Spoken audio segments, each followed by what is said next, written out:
உங்க குழந்தைக்கு இருக்கிற பிரச்சனை ஆட்டிசமா ஏடிஹெச்டியா இல்ல ஆட்டிசம்ல ஏடிஹெச்டி வந்து ஓவர்லாப் ஆகுமா இப்படிங்கிற டவுட்ஸ் எல்லாம் இருக்குல்ல, இன்னைக்கு நான் கிளாரிட்டி கொடுக்குறேன். ஆட்டிசமும் ஏடிஹெச்டியும் நியூரோ டெவலப்மெண்டல் கண்டிஷன்.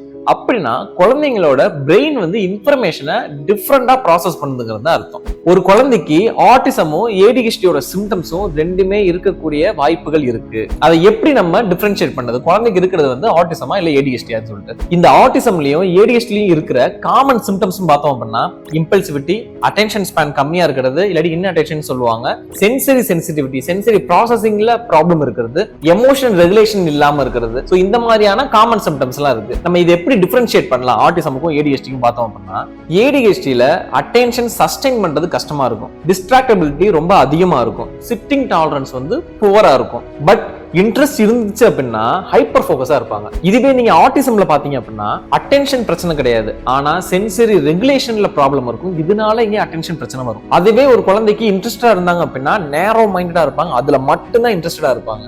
சேம் டாபிக்ல ஹவர்ஸ் அண்ட் ஹவர்ஸ் வந்து ஸ்பெண்ட் பண்ணுவாங்க. இது ரெண்டுமே ஒரே மாதிரி தான் இருக்கு, ஆனா இதுல உள்ள ரீசன் டிஃபரெண்ட், பிரெயினோட ரீசனும் டிஃபரெண்டா இருக்கு. நான் இன்னொரு எக்ஸாம்பிள் தரேன். ஏடிஹெச்டில பாருங்களேன், சோஷியல் இன்ட்ரெஸ்ட் வந்து ரொம்ப அதிகமா இருக்கும்.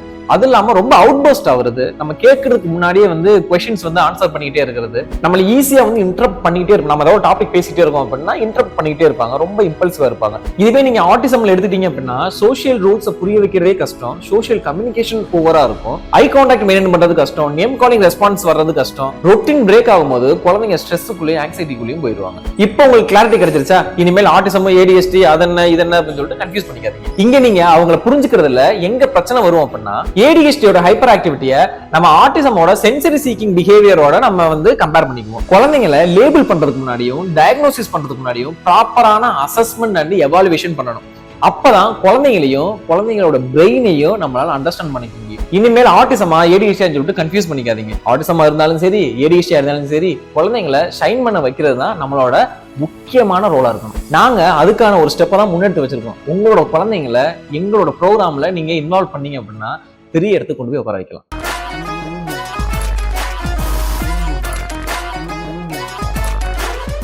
உங்களால் நான், உங்களுக்காகவே நான், எனக்கு எல்லாமே நீங்கள் தான்.